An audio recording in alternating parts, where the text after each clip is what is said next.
ఇప్పటి రోజుల్లో ప్రజలు ఎఫ్డీలు, పీపీఎఫ్ కంటే మ్యూచువల్ ఫండ్లు, ముఖ్యంగా ఎస్ఐపీలు వైపు ఎక్కువగా వెళ్తున్నారు. కారణం, తక్కువ మొత్తంతో ప్రారంభించచ్చు, దీర్ఘకాలంలో మంచి రాబడి వస్తుంది, కాంపౌండింగ్ బలంగా పనిచేస్తుంది. 15 సంవత్సరాల్లో 1 కోటి ఫండ్ కావాలంటే మీ రాబడి ప్రకారం ప్రతి నెలా పెట్టుబడి ఇలా ఉంటుంది: 9% రిటర్న్, సుమారు 26,426 రూపాయలు.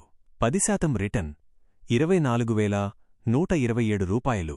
11% రిటర్న్, 21,993 రూపాయలు. 12% రిటర్న్, సుమారు 20,016 రూపాయలు. రాబడి రేట్ పెరిగితే అవసరమైన ఎస్ఐపి మొత్తం తగ్గుతుంది. కేవలం 5 సంవత్సరాల్లో 1 కోటి టార్గెట్ అయితే మొత్తం చాలా పెరుగుతుంది. 7% రిటర్న్, 1.39 లక్ష రూపాయలు. 12% రిటర్న్, 1.14 లక్ష రూపాయలు. అంటే తక్కువ టైంలో పెద్ద ఫండ్ తయారుచేయడం ఖరీదైన పని. కాంపౌండింగ్ పవర్ వల్ల చిన్న పెట్టుబడులు కూడా పెద్ద మొత్తంగా మారతాయి. అందుకే ఎంత త్వరగా ప్రారంభిస్తే అంత మంచిది.